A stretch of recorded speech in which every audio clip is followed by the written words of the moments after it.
theme what I have chosen today for our meditation is from Gospel of Matthew chapter 14 verses 13 to 21. You give them something to eat. You give them something to you eat. మీరు తినడానికి మీరు వారికి ఇవ్వండి. You give something to eat. మత్తయి సువార్త 14వ అధ్యాయంలో యేసుక్రీస్తు ప్రభు తన శిష్యులతో చెప్పినటువంటి మాట ఇది. యేసుక్రీస్తు ప్రభు తన శిష్యులతో అంటున్నాడు, మీరు వీరి కొరకు తినడానికి ఏదైనా ఇవ్వండి. When it is related to giving, especially something to eat, what hurdles do we experience? What are the things that come to our mind when it is related to sharing our food? Sharing our food, immediately we think of, oh, it needs lot of preparation. It takes lot of time. It takes lot of energy. If there is a will, there is a way, isn't it? ఇష్టం ఉంటే కష్టం ఉండదు. కానీ కష్టాలు చెప్పాలంటే ఎన్నో ఉంటాయి వంట చేయడానికి. కానీ కష్టము కాదు అనుకుంటే ఇష్టపూర్వకంగా చేస్తే అన్ని సాధ్యమే. అది ఎంత టైం అయినా సరే, ఎన్ని గంటల ప్రయాణ దూరమైనా సరే. Even if it is a very long distance to go and get a goat, we'll go. If it is will, then we'll go. We don't mind time, we don't mind money, we don't mind anything. But look at the context in which Jesus is asking his disciples, you give them something to eat. Jesus knows that these 12 disciples who have been following him from Judea to Galilee region, which is about like a day journey or more. And when he heard that John the Baptist was beheaded, chapter 14 starts with, John the Baptist was beheaded and Jesus has withdrawn to a solitary place. And Jesus, knowing that there is a danger in the capital city, is moving away from that place, from that zone. And disciples are also with Jesus. As how Jesus, without home, left everything, Jesus' disciples also left everything and they have been following Jesus. They didn't have any home to cook, or they don't have any person to come and deliver. In modern days, we are so blessed, isn't it? To deliver the food or to surprise somebody. Now also we can give a surprise to someone by ordering online, isn't it? Those times there was no Zomato, those times no Uber Eats, those times no Postmates, no other services. But Jesus is interestingly asking his disciples, you give them something to eat. And sharing food or giving food is the concern of God. In today's context, in the whole world, we have about 7.6 billion people, and out of which 690 million people, every day they starve. 690 million people every day, they are starving. That means about 8.9 million people, 8.9% of 7.6 billion. A big calculation. It is very hard to perceive and imagine what is to sleep without food, what it means to starve. Unless we experience, we will not know the intensity. It is not just giving up a meal. It is not just, okay, I'm fasting a day. It is not just saying that, okay, I have a lot of food in my storage, but I don't want to eat because of health reasons or because of my diet reasons. That is something else. But having nothing in hand, no hope of having next meal, how much pressure one undergoes. It is very hard, it is very difficult. అది ఊహించడానికే చాలా బాధాకరంగా, భారంగా ఉంటుంది. ఎంత కష్టం అంటే ఇంకొక పూట తింటనో లేదో అనే ఆలోచన మనలో వేధిస్తుంటే అసలు నిద్ర కూడా పట్టదు. We don't even dare to sleep. when it comes to hunger. Even when we are dieting, sometimes we experience that. If we have to eat food early and go to bed late, we don't get sleep. We'll give up. We'll break the promise what we made with our own body.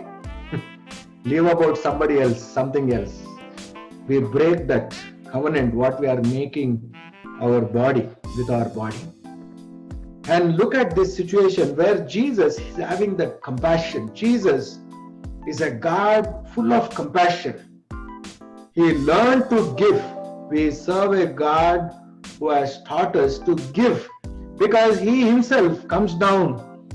He has demonstrated the very nature of God by giving Himself up for us. And here in this chapter we see Jesus is having compassion on them. Jesus is having compassion on them. యేసు ఆ సంగతి విని దోణి ఎక్కి అక్కడ నుండి అరణ్య ప్రదేశమునకు ఏకాంతముగా వెళ్ళెను. జన సమూహములు ఆ సంగతి విని పట్టణముల నుండి కాలినడకను ఆయన వెంట వెళ్ళిరి. ఆయన వచ్చి ఆ గొప్ప సమూహమును చూచి వారి మీద కనికరపడి వారిలో రోగులైన వారిని స్వస్థపరచెను. Those who are sick, He has been healing, and He had compassion on them. We serve a God who is very compassionate. We know where to go and what to ask God, isn't it, when we need something? When we foresee some danger in future, when we expect some kind of shortage, when we anticipate that market is going to come down, when recession is at stake, we know how to prepare ourselves, and we ask God, isn't it? We keep on asking God, Lord, see that I will not lose job. Lord, see that I will not lose my resource. Lord, see that I will not lose my status. Lord, see that I will not go hungry. This would be our prayers. And Jesus Christ is so compassionate that before people asking, He has been healing. They have been walking with Jesus unconditionally. That is also there. Wherever Jesus was there, they were able to locate. In those days, no invites were sent. Come, here is where the meeting, Jesus is available. They didn't have any Twitter or any other handles to post on their walls and say that here comes Jesus. This is the itinerary of Jesus. Therefore, you come and be blessed. The very beautiful word which is written in Telugu, I will read once again. Varu kali nadakalato ayana venta velliri. Kali nadaka. They were going by foot, means they were not prepared to journey. Usually in the desert or in the Middle Eastern cultures, if a person have to travel, they need lot of preparation, because in those times, no restaurants, no motels. They have to pack their own food, and they have to take certain raw things to cook on the way, and they have to saddle everything either on the horse or a mule. And here we see specifically Matthew Gospel writer is reminding us they were going on foot. Kali nadakalato anaga, as they were standing on the road, they heard that Jesus has gone to a solitary place. Immediately they started walking towards Jesus, just as they are, just as they were. The moment they heard about Jesus is available at so and so place, immediately they started to walk without any preparation. And that is what here Matthew Gospel writer is emphasizing about, the willingness of the people, the willingness of the community to follow Jesus Christ. And there are two occasions on which Jesus is having compassion because they were hungry. In Matthew chapter 14, we see this incident, like feeding 5,000 people. And in Matthew 15 also we come across feeding 4,000. In 14th chapter, what we are reflecting is about 5,000 people. In Matthew chapter 15, verses 32 to 39, we read about Jesus feeding 4,000. 5,000 means at the conclusion of this miraculous sign, we see apart from women and children. That means there were more than 5,000 people. Jesus has taken up this extraordinary challenge to feed these 5,000 people. Sometimes to cook food for 5 people at our home for one meal, it takes several hours. It takes away our time and energy in preparing food. Most of the time we have that complaint, isn't it? I'm wasting a lot of time in the kitchen. My time is taken away in kitchen. To cook for ourselves, to our own family, sometimes we grumble, isn't it? But Jesus, to provide food for this big number, he is not worried, he is not bothered. He is asking his disciples, now you guys need to provide food. If I and you were there, what would have been our responses to Jesus? What, Jesus, don't you know that we are with you? How can you expect us to provide food? As how you are going around, we are also following you. We don't have any resources. We are not working any part-time jobs. We left off our nets. We gave up our profession. We left our families and home. We don't have any revenues. How can you ask Jesus? This would have been our answer. This would have been our reasoning, isn't it? But knowing all the fact, Jesus is asking them, you give them something to eat. Very interesting. In today's context, what would be our response if Jesus is asking you right now, give them something to someone? What is there that you have to give to someone? Yesterday we had a memorial service of Brother Chakra's mom. I've been listening to all the tributes of people. And one of the persons was mentioning that the woman was always giving hot food even to servants, which is a very rare quality, isn't it? Especially in Indian context.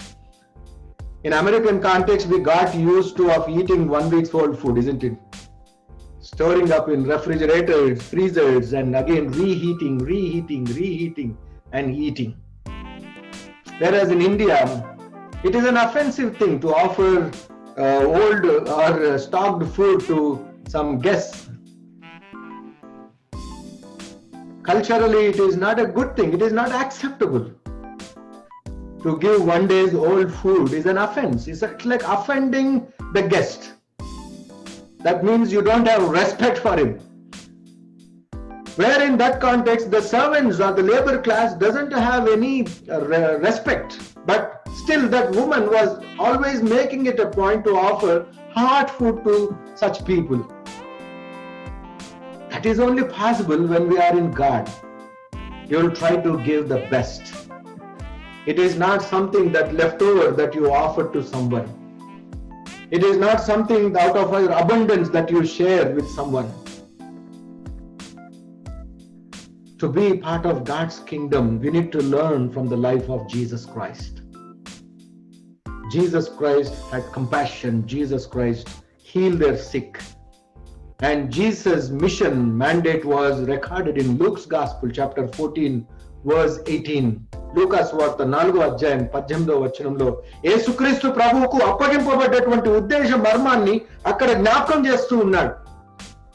He is revealing the mission mandate to the community where he is located, where he says, the Spirit of the Lord is on me because he has anointed me to, first thing is to preach good news to the poor.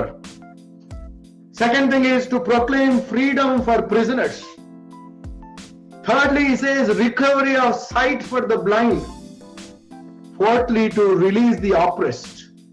Fifthly, to proclaim the year of the Lord's favor.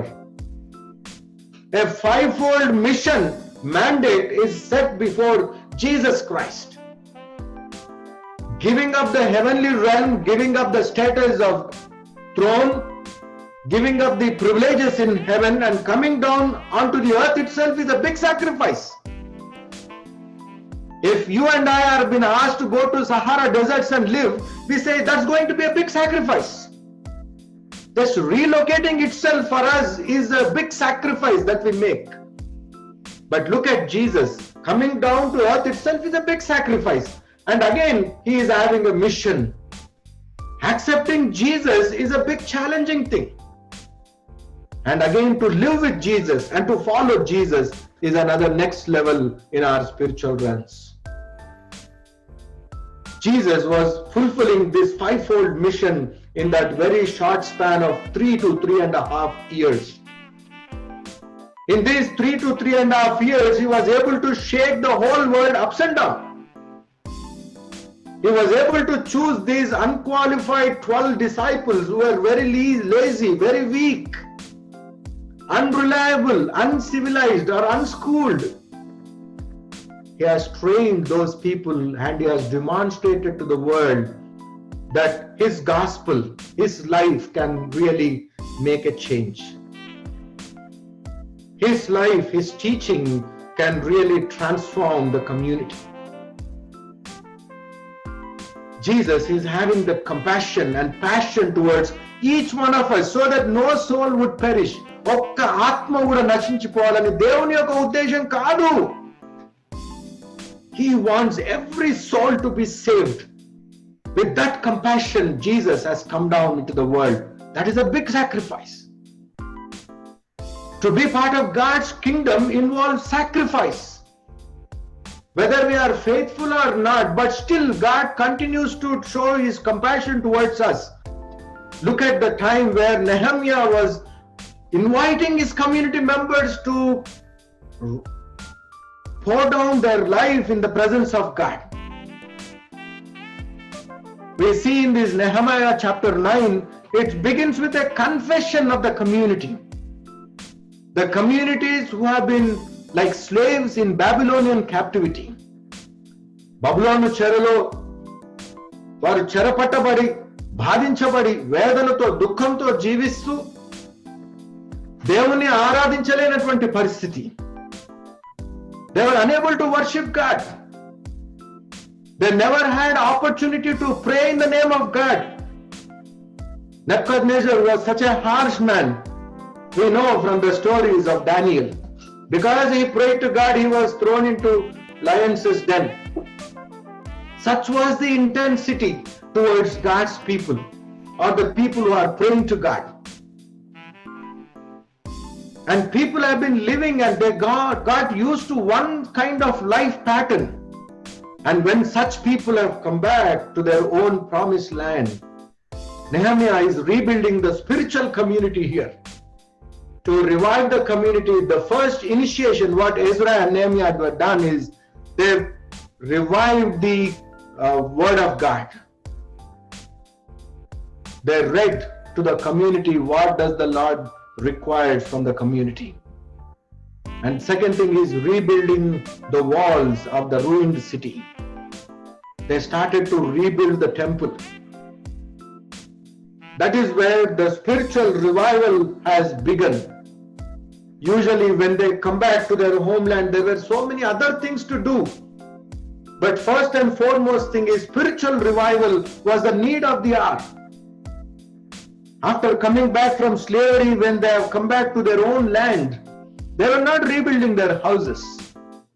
They were not going and doing work in their own lands. The first and foremost thing is they fixed their problem. They wanted to confess in the presence of God. And that is what we see in this confession. Lord, our forefathers were stiff-necked. Our forefathers were stiff-necked. They did not obey your commands. They refused to listen. They did not listen. But still you are a forgiving God. You are gracious and compassionate, slow to anger and abounding in love. This is what they were remembering. And on the other hand, they were also saying, Lord, though they did not listen, though they did not obey, you gave your good spirit to instruct them. God has given them good spirit. If you are not listening to God, sometimes God will allow evil spirit to take control of you. The best example that I can cite is from King Saul. He was consecrated by God. He was chosen by God. But when he disobeyed God, when God has rejected him, he allowed evil spirit to take over him.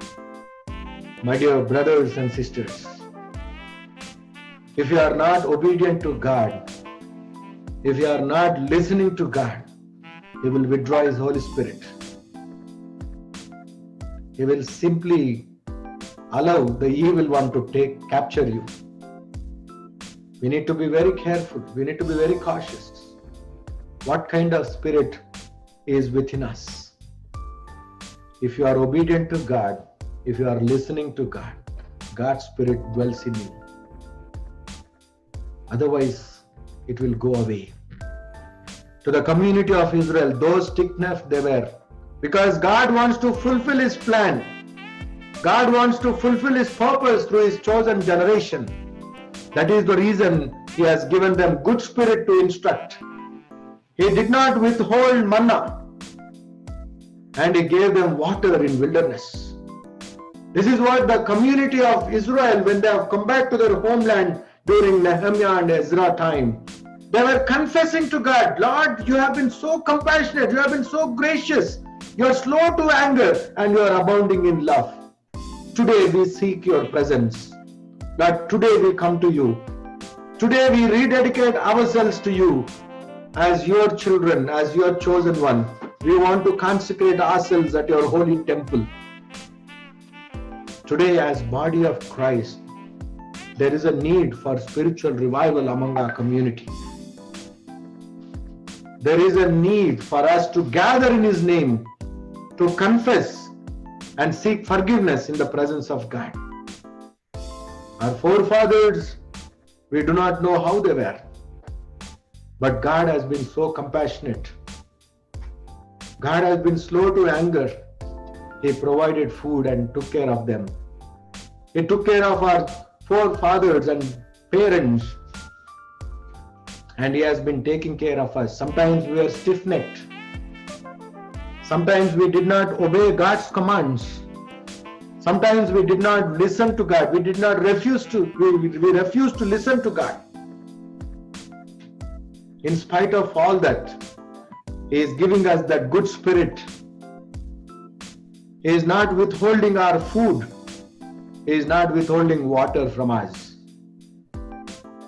And today, when we confess and surrender ourselves to God, immediate response is to demonstrate that we need to go and give something. What is that something that you have to give to God?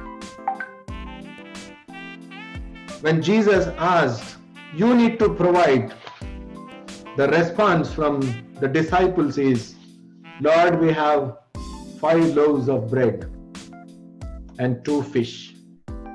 Various biblical scholars and evangelical preachers relate this to 5 continents of people, 5 loaves of bread. And 7 is a number which is very much in Jewish about the holistic number, the completion number. Because God has created this whole earth and cosmos and completed his creation process in 7 days. 7 is a number of accomplishment or completeness.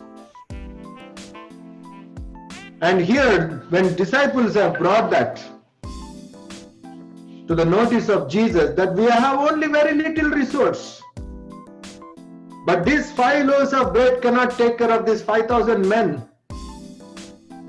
Modern days, the men eat only very little quantity of food. If you make a survey of your fathers or forefathers, the quantity would have been more.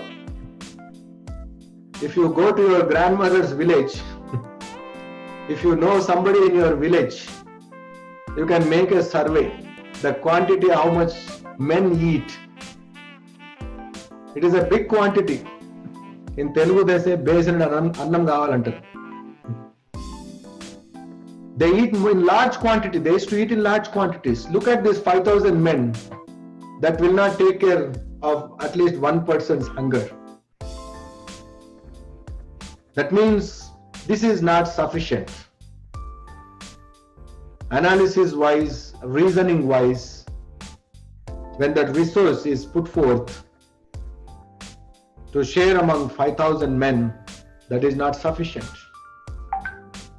But here, Jesus is asking them, no, bring them here to me. Bring them here to me.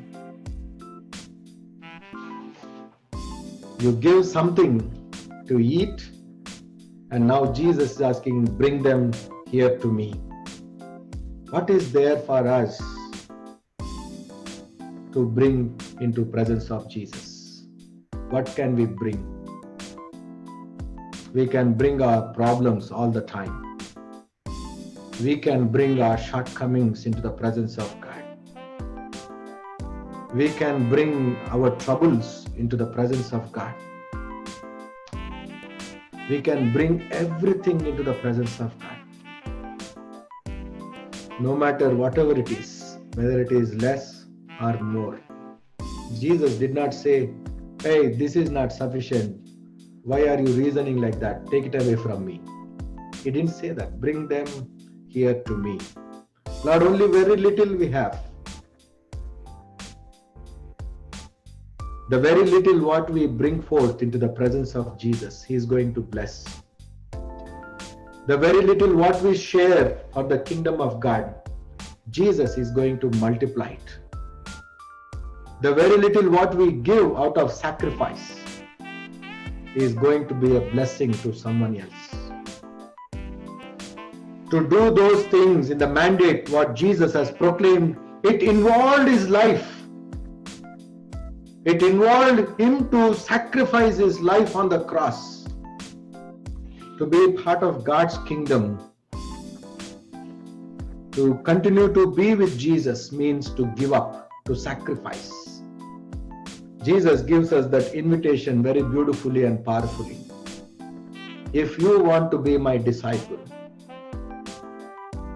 deny everything, take up your cross and follow me. You cannot give excuse saying that, Lord, give me some more time. We are very good in negotiating with God. Lord, let me complete 40 years. Let me complete 50 years. Then I will do your service. Lord, let me retire after 60 or 65. 65 also will try to negotiate. Lord, let me complete 70. There are some more places. All through my career, I have been working very hard. Let me retire, go around the globe, enjoy, and then come back and serve you. At young age, we may give excuse, Lord, I am too young now. Let me see the world. That day never comes. The day or the time when we refuse to listen to God's call. The day when you try to initiate about giving excuse to God's call. Never it's going to come back. The day you say that, let me postpone this salvation related work, you will keep on postponing. But today it is a reminder to each one of us, what is there with you to give to God? What is there that you are bringing into the kingdom of God? You know, we always think in terms of money. Money is the least thing in the kingdom of God. But giving your time, giving your life is more important. In Micah chapter 6, verse 8, it says, He has showed you, O man. Micah grandam 6 adhyayam 8వ వచనం. Micah chapter 6, verse 8. He has showed you, O man, what is good and what does the Lord require of you? To act justly and to love mercy and to walk humbly with your God. This is what you need to bring into kingdom of God. This is what you need to give and sow the seeds of righteousness in the kingdom of God. You need to act justly. You need to love mercy. And you need to learn to walk with God humbly. To which school of thought do we belong to in the kingdom of God? Are we just? Are we loving mercy? Are we walking with God humbly? Where do we belong to? When it comes to giving to kingdom of God, we only think of, okay, I'm giving my tithe. Okay, I'm giving my time. Okay, I'm sharing my resources. Sometimes even we are so tempted to withhold those things. St. Paul also very beautifully, he writes to Romans in chapter 8 verses 35 to 39. Who shall separate us from the love of Christ? Shall trouble or hardship, or persecution or famine, or nakedness or danger or sword? These things cannot separate us from the love of Christ, or the love what we have towards Christ. It is very hard to live in peace when there are troubles in our community, among our communities. Within and outside community, there was trouble for the early church Christians. And for some converts, there was hardships, lack of income. And there was persecution, that is, they were tortured because they are bearing the name of Jesus. They were tortured. And in famines, there was scarcity of food. And in such incidents, people were participating in the kingdom of God. And there was nakedness, that means poverty. And there was danger to travel in the name of Jesus from one place to the other, traveling to unknown lands. The sword is again the Roman authority. The authorities, no principalities of the world will separate us from the love of God. When you are in Christ Jesus our Lord, you are a new creation. That means when you are participating in the kingdom, when you have committed yourself to God, when some shortages arise in your life, you have a tendency to withdraw. The immediate temptation, when there is some kind of more expenses in this month, the immediate temptation, what comes to our mind? Okay, let us postpone giving tithe next month. Let us use this. God knows our need, so let us use God's money this month. We'll try to withhold that month. Whatever we are set apart to give to God or God's work, we'll try to withdraw. That is the immediate temptation. But St. Paul is saying that whether it is trouble, whether it is hardship, whether it is persecution, whether it is famine, whether it is poverty, whether it is danger or sword, whatever these circumstances may be around you, we cannot withdraw from the love of Christ. We cannot be separated from the love of Christ. That love should grow to give in the name of God. That love should go, that passion should grow within you, where you would bring forth what you have into the presence of God. These materialistic things should not hold you or stop you from bringing forth your resources into the presence of God. These things should not be a stumbling block to bring forth into the kingdom of God. No matter whatever these challenges may be, God is going to give us that energy and strength to overcome our shortcomings. Because those stiff-necked our forefathers were, but still God provided food, God provided water, and God protected them. And He was with them for 40 days and 40 years and 40 long years of journey. He has been taking care. He has been providing. He has been doing everything. When we do His work, how much more He gives us. How much more He is going to bless us. How much more He is going to strengthen us. These things will come and go, but our thirst should be about our eternal kingdom, eternal home. In this life journey, we have been taught time and again, and we have been prepared for our eternal home, to live with Jesus forever. What is that you have something to give?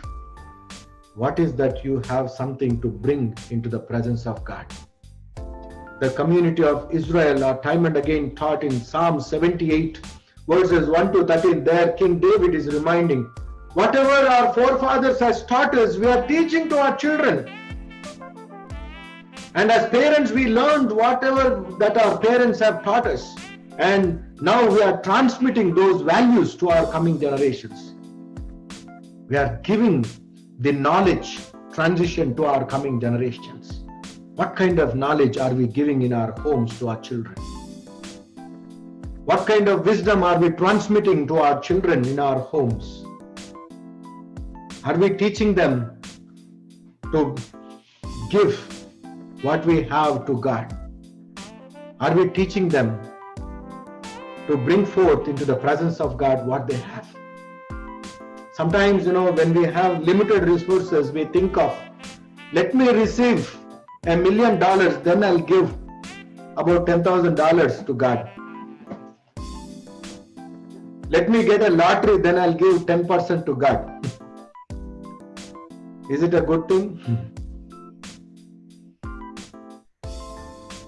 Look at the poor widow who comes with 2 copper coins into the presence of God. That much of dependency should be there when we are following Christ. It is not out of abundance. Because Jesus Christ has sacrificed his life and gave himself up for us. Likewise, when we are following Jesus, what kind of sacrifice are we making? ఏదన్నా త్యాగపూరితంగా దేవుని కొరకు మనం ఇస్తున్నామా? మనకున్నటువంటి నిధులలో నుంచి ఏదో కొంత భాగం దేవుణ్ణి స్తుతించడానికి ఇస్తున్నామా? ఎంత భాగము దేవునికి ఇస్తున్నాం? How much share does Jesus have on our life? What percentage of your life is in Jesus?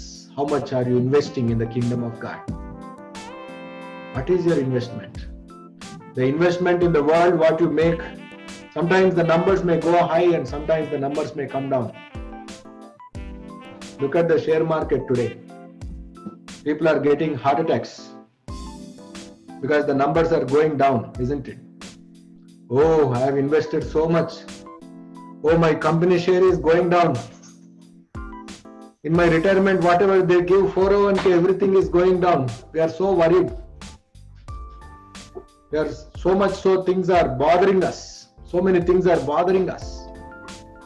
My dear brothers and sisters, don't worry. Do not worry. Cast all your burdens on Jesus. As how Jesus is asking his disciples, you give them something to eat. Today it is our turn as Jesus' disciples to give something to eat for others. Whatever less you have, you bring that into the presence of God. He will take care of it. He will take care of you. He will take care of everything.